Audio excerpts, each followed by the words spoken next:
through achieving my goal in powerlifting, I now have this blueprint in my head where I know there's your goal, there's where you are, and there's what it takes in between. And that basically is separating realistic from possible. So this is all or nothing. All the way.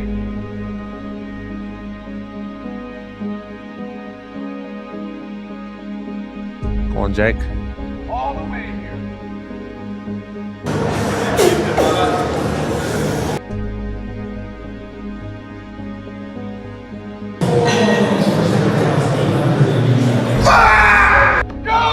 Alright, pulls his pull.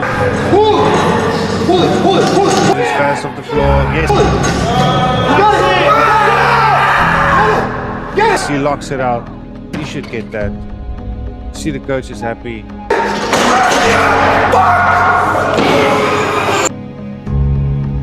Happy. Yes. Canadian won the World Championships here, 93 class. So it's Jake Navarra. I was training for hockey, played hockey my whole life. Started at, how old was I? Like 8, 9?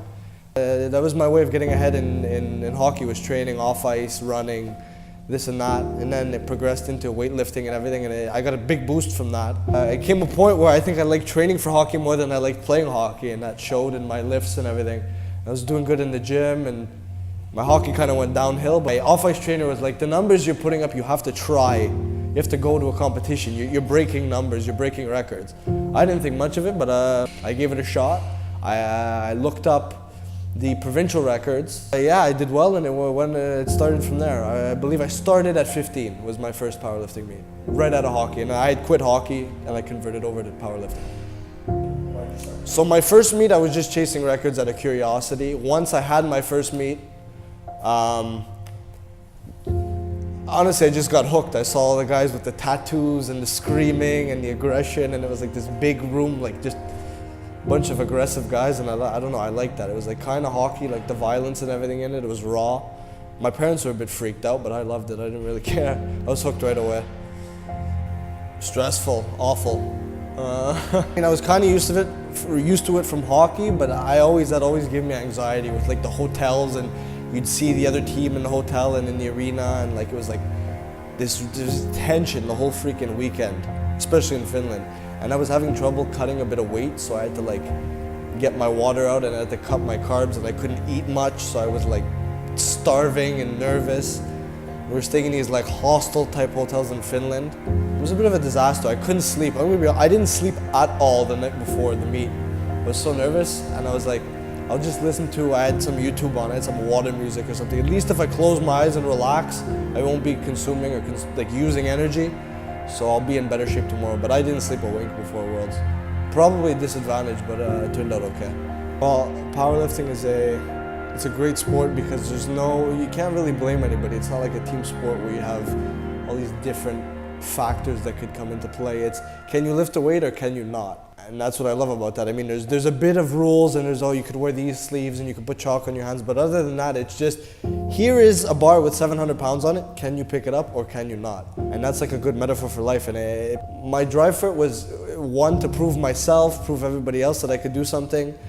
Through achieving my goal in powerlifting, I now have this blueprint in my head where I know there's your goal, there's where you are, and there's what it takes in between. And that basically is separating realistic from possible.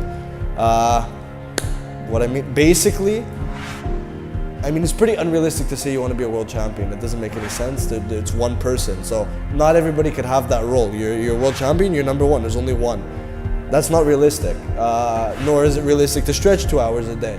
Nor is it realistic to do a lot of the things I was doing. That's it. You have to be able to separate realism from possibility. It felt worth it.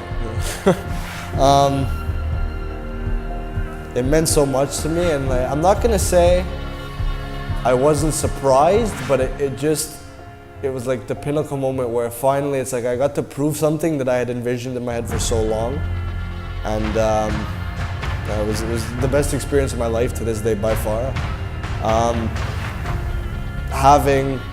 I had a lot of doubters, I had a lot of people that didn't believe in me. They thought I was going to do well. Oh, congratulations, you're going out to a world event. But when I said I was going to win, they didn't necessarily believe me. I think part of it was like, it was the biggest FU to everybody that didn't see the things I saw. And when I got to stand up on that podium with my flag and I have like Latvia beside me, Russia, like Canada is not supposed to beat Latvians and Russians at any strength sport. And I had these guys beside me and I was on the podium, #1, and they were playing my anthem and everyone was silent in respect for Canada's anthem. It was the best day of my life. I'll never forget it. I pursue my studies in a certain way, but let's say somebody wanted to go to med school or do something else. It's not realistic to study 8 hours a day. Nobody does it, but you can. And if you did, you'd be better than everybody else at it. It's as simple as that. If you want money, if you're saving up, you want to work, you want to do something, everybody works 40 hours, work 80, work 100, work 150. It's not realistic, but it's possible. And if you do that, you will be on top of the world at whatever you want to be the best at. And there's only very few select people that are willing to do that and then reap the benefits of what's on the other side. And powerlifting, like I said, helped me with that connection. I wouldn't have been a world champion if I didn't do all those things. And now I know, okay, this is this unrealistic goal I have. I want to do it. I'm going to do whatever it takes to get them.